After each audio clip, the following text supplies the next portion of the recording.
Yeah, come on!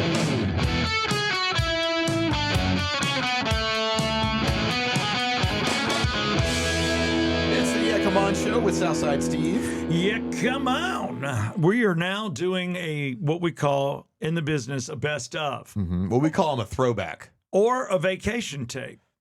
That's too. Larry will sue us if we call it vacation tapes. I feel like Larry Wax will sue Did he us. come up with that? I feel like so. That's what I associate it with. That was what they were always called on 96 Rock. Yeah, it meant we weren't there. So it was a replay, a repeat. And that's what we're going to do, or a best of. I know Christopher Rude call it best of because I used to run the best of show on the weekend. Or you could be ironic and say it's the worst of. Yeah. That's sometimes yeah. How about I like throwback. It's a throwback show. throwback? All right, I've never heard anybody do that, so we'll own We've done throwback. a couple of them we've done in the past. We call Yeah. them throwback shows. So we'll throw it back. So right now, I'm able and willing to work, and I'm probably doing something. Jeff is in New York. I'm working again, just like I did at Fox FM. When I was on vacation, I was still loading things in, doing some editing. Now with this show, making shorts to try to spread out shorts to come out at the right time Thinking during of the week. future clients, like one for you. I keep telling you, man, I think I'm going to have to run down Cherokee Harris. Yeah. It keeps coming up on my radar, and you go there all the time. Well, not so much these days, but I would like to go again. Yeah, that's because, you and your second wife used to enjoy it. Yeah. Something y'all did. Yeah. And then you got divorced. But that wasn't Harris' fault. No, Harris did not. No. Now, if anything, that kept y'all together. Yeah, that's technically. Harris can keep you together. Yeah, that's right. But we're going to do one because I mentioned it on, was it Monday or Tuesday's show? It was Monday, Steve MZ. There was a fake story going around that Corey Feldman was going to replace Dave Navarro in Jane's Addiction. I don't know what the story was about. You still don't believe that? No. You don't think that's happening? All right. But we did this interview with Corey Feldman in December of 24. This was right around the time I think that video of him came out with him fake playing guitar. Are you sure? Because I know you know how to play. Can you tell? Can a guitarist watching him? Yes, everyone knew it was. Why would he do that? I don't know. He knows guitarists. Probably promote this damn movie. Maybe. He did something to go viral because the movie is called Going Viral. Right now, you can get it wherever you get movies. Look it up. Going Viral is the name of it. And the reason I got the interview is because I'm in the movie. Mm-hmm. And Kevin Green, who I worked with first off on The Green's Keeper with John Rocker, Al Ruggiero, Ron Lester, some really playmate at the time. I forget what her name was. But yeah, there's a cattle call of people that were in it. There was some decent names in it, and the regular guys were in it. Yeah. I got them in it. So it was a fun thing. And then he does more independent films. Now he works for film. He writes film. And they came up with this Going Viral during the 80s, and Corey Feldman is the main character. Mm-hmm. Yeah, so it was co-written by Kevin Green. That's all. My friend. So Kevin wrote it. So Kevin said, I got a great thing for you. He goes, I need you to think of a creative angle. And I'm like, what do you want? And he goes, I want you to be a 70s, 80s kind of or an 80s workout guy. Like a male Jane Fonda. Exactly. That's what it looks like. Exactly. Yeah. And he goes, yeah, dude, remember that guy that had the blonde hair in the ponytail and he was kind of combed to the side and he did his stuff? He goes, let that be, your focus. I forgot that guy's name, but I know exactly what you're talking about. He was on infomercials all the time. All the time. So I'm like, well, what outfits? He goes, don't worry, we got your outfits. Mm-hmm. And I'm like, you got my outfit? He goes, yeah, all you need to do is bring underwear or not. I show up and I'm like, well, what am I? He goes, well, we want you, but a lot of times they have, people working out behind you or, like a two-person, three, you see the three girls by the beach doing what they do. And as I'm looking at myself, so I said, I've got identical twins across the street and they're like 18 years old. And he goes, you think they do it? I went down and asked their mom's permission. They said, yes. I'm in this film in a singlet with two identical twins in singlets. I still own the singlet. No, you do? Oh, he's like, well, you can take it. It's a prop. Okay. I'm like, I took it. But I'm in the film, and Corey Feldman was a good interview. He does get a little particular, but this is a guy that I feel like should write a book, More Talking, to expose. I think he has. Oh, to expose things. I don't know if he's. But no, I've seen him do interviews where he talks about the dark side of Hollywood. It's dark. He got run through it, and Corey Haim, the two Corys. Yeah. But they had a moment. Oh, yeah. And we're going to discuss that moment. And what a great replay. Again, we're going to throw to a couple of our quick commercials, but I do want to thank a few people right now. I want to thank David Markwell, always our counselor guy. Go to markwelltherapy.com. And I actually chatted with him. He's digging what we're doing for him. He's getting clients. Good. And he said, a lot of clients are virtual. Mm-hmm. They don't need to come in person, but however you like to do it. The Rockin' Taco. We are always, when we get done, 3.5 weeks away from another show. We're trying to do it weekly. We're in discussions because we love these guys. But the next one we do, the Schooner Band. And when I say Schooner, I'm talking about Yacht Rock Schooner. It's just a smaller band, but it's still, they take up a lot. There's still like 6 or 7 musicians. It's still the same great Yacht Rock set list. It's just it's the scaled down version. Yeah, and that'll be at the Rockin' Taco. And the Rockin' Taco, what a weekend they had. And I'm sure they will be the location to go to for the game today. The game when it's on, they love the World Cup games, and they got drink specials and food specials. So Rockin' Taco, go there for the game. Small Sliders, are we going to do a commercial? Yeah, we're going to play. Yeah, we're going to do the sketch. Are we going to do North Atlanta golf carts? Yeah, that'll be next. Mm-hmm. Okay, I'm digging that. And are we going to do Elite Finishes? No. So I will. Yeah. Elite Finishes. That is painting inside and out, and these guys are slick. They're like, if we're going to paint outside in the summer, he's like, people don't realize the paint doesn't dry properly. It doesn't do properly. It's not about my guys sweating. He goes, but if we're going to do outdoor paint, we're on the site by about 7 a.m. We paint till about 10:30, and we stop. And that's just the science. He goes, it's Elite Finishes. He goes, we want to give you the most professional job at the best possible price. And they operate north and south. Matter of fact, most of the paint teams live in Kennesaw. So when they come down and go, are we going 285 this way or this way? So Peachtree City, Fayetteville, Alpharetta, Cherokee, whoever, call them. EliteFinishes.com. Tell them Southside sent you. And I think that basically takes care of everything. Are we going to do a track 13 on the show? No. No track 13. We're just going to get right to the interview. So we'll take a quick break. Check out the our Smalls commercial. That's going to be next. That's always a fan favorite. And we're going to make another. We're make a sequel to it. And keep in mind, the theme is it's for everybody. Yeah. And we came up with that. Yeah. I don't know if Sliders Corporate's going to buy into it, but it's like it's for everybody. So we're going to have everybody go through that drive-through. Yeah. So we'll do that and then come back with our interview with Corey Feldman from December of 2024. It is the Yeah Come On Show. Attention golfers, or should I say attention people that live in a subdivision that allows golf carts. Or maybe you just want one to ride around your house because you got land. This is a used golf cart. This is a club car. It has a sound system in here you can't see. It's been completely refurbished, new lithium battery. The seats are incredible. And this thing is $5,000 off a new one, and it was only used for a year or so. And if you mention the Yeah Come On deal, it's $500 off that. This could be yours at North Atlanta Golf Cart right now in Dawsonville. Southside Steve, yeah, come on. Hey, this is Southside Steve, and I'm in Marietta at Small Sliders. Small Sliders off Windy Hill just before Cobb Parkway. And we're going to show you today that Small Sliders is for everybody. Hey man, how's it going? Good. Thank you for sliding through. Can I get a name for your order? Slide through, dude. That's very cool. Yeah, I'm actually got a golf game, and I thought this would be perfect. Oh yeah. Just to grab something. Let me get your number 2. Would that be all for you? Yeah, that'll do it, man. All right. Thank you for sliding through. They'll be ready for you right there. Thanks so much. I appreciate it. Yes, sir. All right, man. What's going on? Thanks for sliding through. Can I get a good name for your order? Yeah, come on. Put stud. All right, stud. Little tailgate going on at the house. Who's playing? Falcons. Woo! Come on. All right, what can I get for you today? Let me get, because it's going to be a bunch. Do you have one of those boxes we can use? A party pack? Yeah. A party pack comes with 25. 25. Let's do 25 sliders. I got a lot of people coming over. And I don't need any drinks. We got beer. How you doing? Good, and you? Thanks for sliding through. Thought I'd get something to eat. It's always good to eat first. That way you can drink more. Yeah. Can I get a name for the order? Steven. All right, Steven. What can I get for you? Well, I'll tell you what you can get for me. First off, I like what I see. And I mean that as far as sliders. Let's go ahead and go with the number 3 combo. I'm a little hungry. Will that be all for you? Yeah, that's it.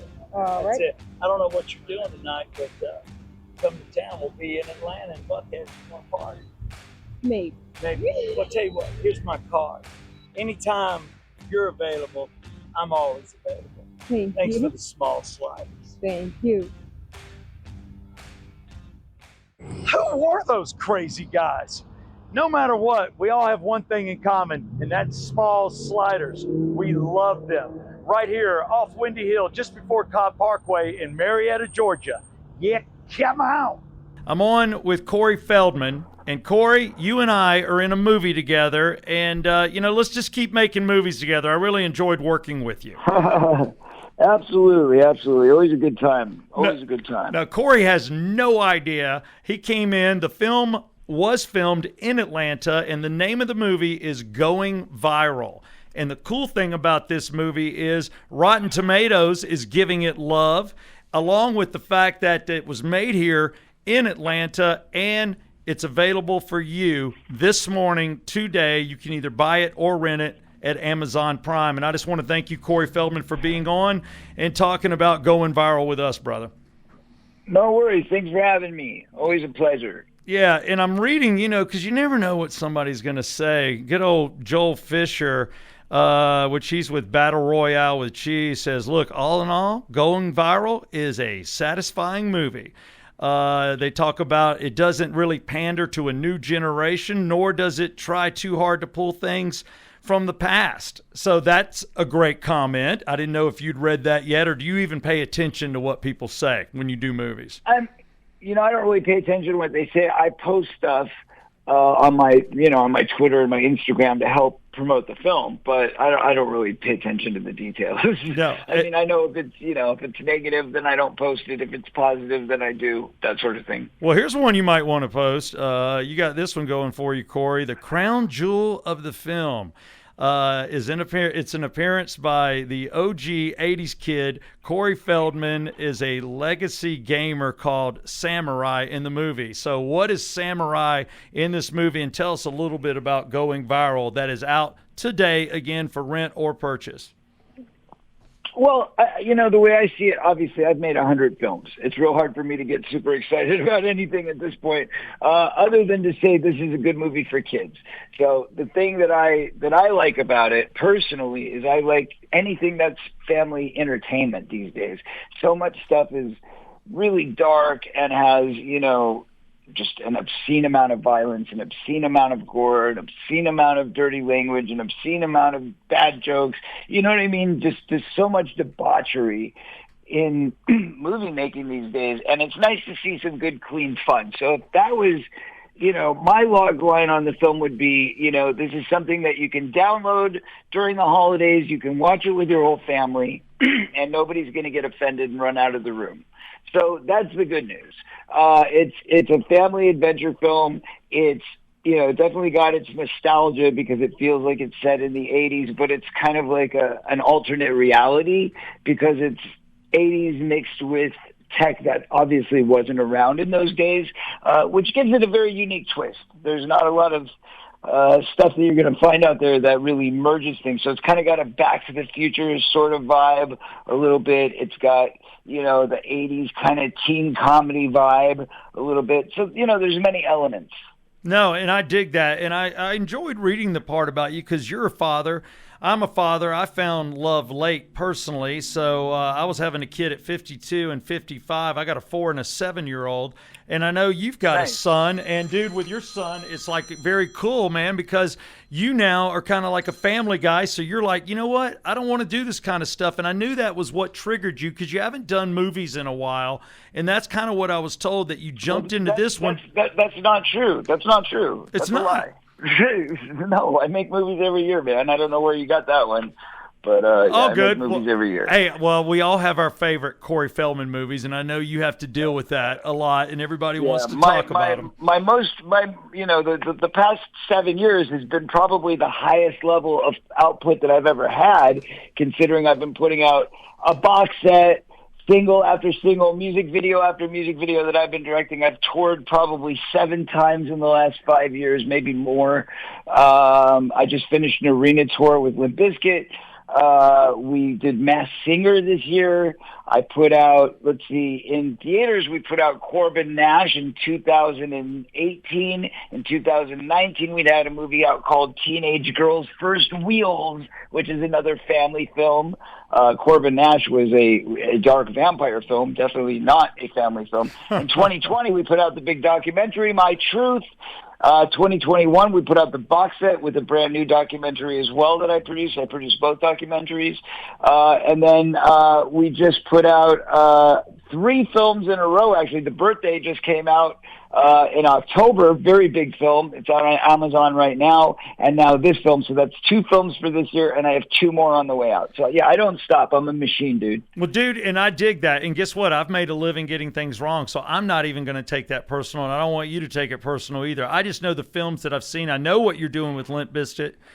I know you've been out there performing, and I dig the fact, too, that you're a musician. But when you look back at the films you've done, and this going viral film, again, just to break it down, and like you did, it's just a sci-fi adventure comedy. And you're right, all audiences enjoy this. The younger audience and guys like me. I was a teenager, in the 80s. I didn't grow up in the 80s. I was more 70s. But, hell, you and I are close, man. If I'm correct, you're what, 53 to my 59? Hell no, you're wrong again. How old are you? 22, brother. I'm Damn 22. it. Corey, I forgot you were 22 years old. God, you look fantastic, though. I tell you. Thank you. Well, for 22, I don't know if I look so hot. But No. You're looking a little rough at 22, but I give you, how about 22? How about 38? But again, 38, Corey, I'd be looking damn good. you still look damn good. Here's the deal, Corey. If you got your hair and you're like me, I color it. I'm not going gray. Nobody's going to see gray hair on me. I'm not going to romance that. That's right. You got it. You tell them, brother. You don't fall down. Don't fall down. Don't take no licks. No licks, baby. I'm doing it the Corey Feldman way. But just real quickly, when you look back at your films and everything, and the fact that you've put this out, going viral, everybody, it's always the Stand By Me, and I know you've heard that a million times. The Lost Boys, the Goonies. But I'll tell you, my favorite movie of yours, along with Lost Boys, I'd have to say, The Burbs. Did you enjoy working with Tom Hanks? I love that film. That was a family film, kind of like what you're talking about, where everybody can watch, and it was hilarious, and your character was hilarious. I think it probably, to me, is that your real personality, probably was The Burbs. Not at all. Not at all? That's not you. Licensed to No. Drive, is that your real personality? We're trying to find the real Corey Feldman. Nope. Those are all characters. I'd say Dream a Little Dream at the end of the movie where you see Bobby after he's made the transformation. That's me. The kind of quiet, shy kid at the end of the movie. No. That's actually me. I'm actually serious? very quiet and shy. Yeah. I know. Dream a Little Dream was a little dark movie. That was a little sexy, so we're not going to put that on for the kids. Well, no, that's all ages. I mean, there's some bad language, but there's no nudity or anything like that in that movie. No, that's it's true. A very clean movie. No. Yeah. I don't make a lot of I mean, to be honest, I've only made a handful of R-rated movies, and they're all horror. Anything that I've done that's R-rated is horror. There was a couple thrillers out there and a couple like kind of R-rated adult comedies that I did when I got out of rehab back in 1991. Yeah, baby. So I made a few mistakes, early on when I got sober. But after that, really, it's all been really family oriented because I know my audience. I know that, the biggest section of my fan has always been kids. So I always have a large output for kids. Not only was I a Ninja Turtle in the movies, but I was also a Ninja Turtle on the TV series for Nickelodeon that was on for the last, 5 years. a few years ago. So that new version of Teenage Mutant Ninja Turtles, I was Slash and Spike in that show. But I also did a series for like 4 years for Disney called Super Robot Monkey Team Hyperforce Go. You know, obviously all my family legacy films like Goonies and Gremlins and The Burbs and Lost Boys and all that. You know, a lot of family films. No, dude, and you just rattled off some of the greatest movies, you know, and the fact that you had a great role in there and you got to work with, you know, your best friend in License to Drive as well as Lost Boys. And my heart always goes out to you, and I always want to, you know, just say to anybody that I know it's lost somebody, God bless you, man, and I hate it that you lost Corey, you know, but we've got you, and you're there, and your truth matters. I know people talk about things, and Hollywood's buck wild, and we're hearing all this crazy crap. Are you going to be a part of any of that, or are you just like, I'm done, I don't want to talk about anything, and you're just moving on? A part of it, I'm not sure I'm following you. Meaning, you know, with what went on in Hollywood, we're hearing all these horrible things too. I just wanted to cover it since you brought up the P. Diddy stuff. You're such a positive role model. You're trying to do things for kids. You got put through it, you know, because we've learned now what happened with kid actors. And I think a lot of people, their hearts go out to you, you know, whether it was drugging, and you guys were making a ton of money and there was no guidance. None of us could even imagine that kind of a party or situation or being that famous at your young age. Right. I mean, listen, I don't think it's really all that different in the sense that kids are going to do what kids are going to do. The problem is you have adults that are giving it to them for their own selfish reasons. That's the problem. You've got kids that are, you know, adults that are engaging with the kids, treating them as equals. And that's a kind of a sickness in and of itself if there was nothing nefarious happening. But as we've uncovered in the last few years with my documentary, obviously there's a lot of unhealthy things happening out there. Maybe not to the extreme that, you know, the Twitterverse might want to take it, but they're there, and there's a lot of darkness, and it does need to continue to be uncovered. So I try to do my part every day. And that's it. I believe we have another interview we're supposed to do right now. Yeah, man, he's here. He's here right now. We're just doing an extra long one, so you're good. That's why I'm finishing up. But I just want to tell you, you are the light. There is no darkness. Keep bringing the light. That's what we need. You. God bless you, brother. Thank you. That's all that matters. But I did want to cover at the end. I was waiting. Listen, it's God, man. You know, that I give all credit to God. The fact that I've been around for as long as I have, I've been in over 100 films. I've been doing this for 50 years this year. This is my 50th anniversary in entertainment. 2025 will be my 50th anniversary in entertainment. And let me tell you something, I'm very grateful. Very grateful. Well, you've earned it. You're a true actor, and you were a great kid actor, and you've developed into obviously a great adult actor as well.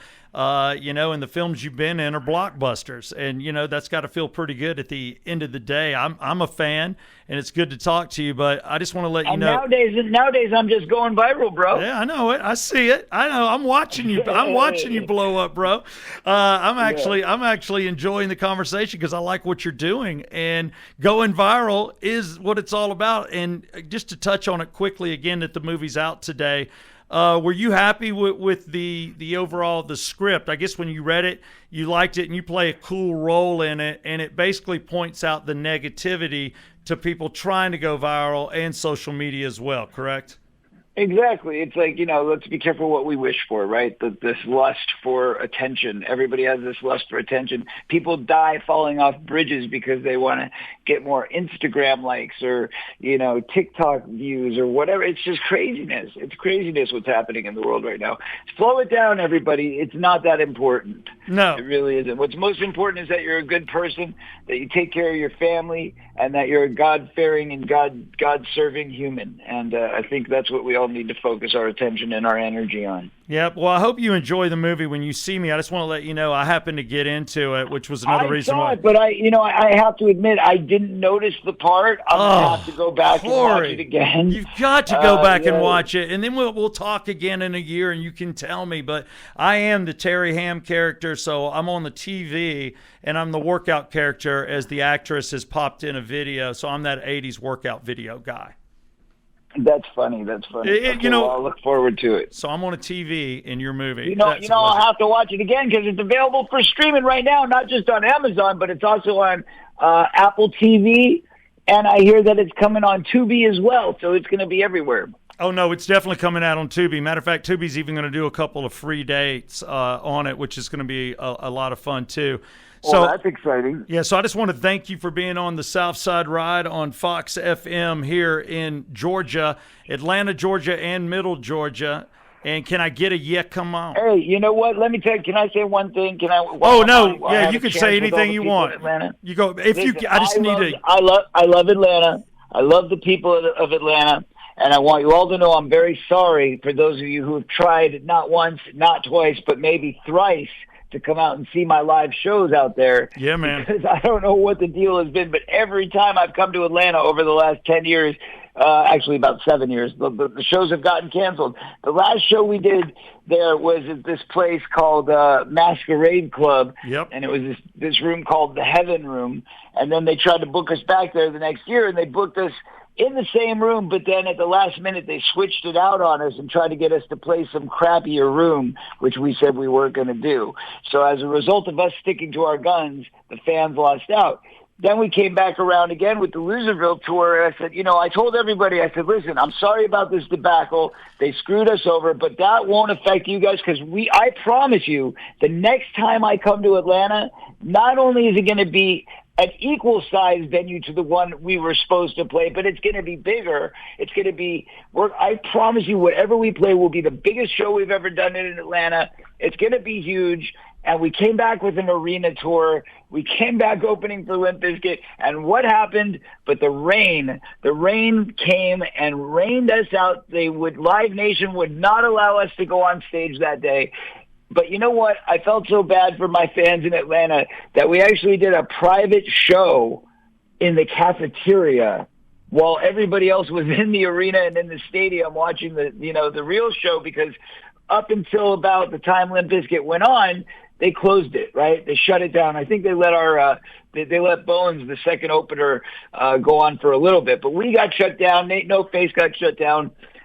So we didn't ever get to perform. But what we did is we did a private showcase in the cafeteria just for those fans that were lucky enough to get allowed backstage. So anyway, we made our effort to try and fix it, and we will be back with a full show for Atlanta as soon as possible. No, I know. I remember I was at the one show at Masquerade, and I actually know the owner of the Masquerade. He's like me. He's an old guy, married a young girl, and our kids play baseball together in heaven, purgatory, and hell. And I remember what happened, and it sucks because you're right. We do need a show out of you. We've had a couple of attempts, so definitely get back to us in Atlanta for sure. Well, tell your friend, the owner of Masquerade, that his people kind of messed up there, and they need to get their act together. Maybe we can do it and fix it at some point. Damn right. You know what? And I get that.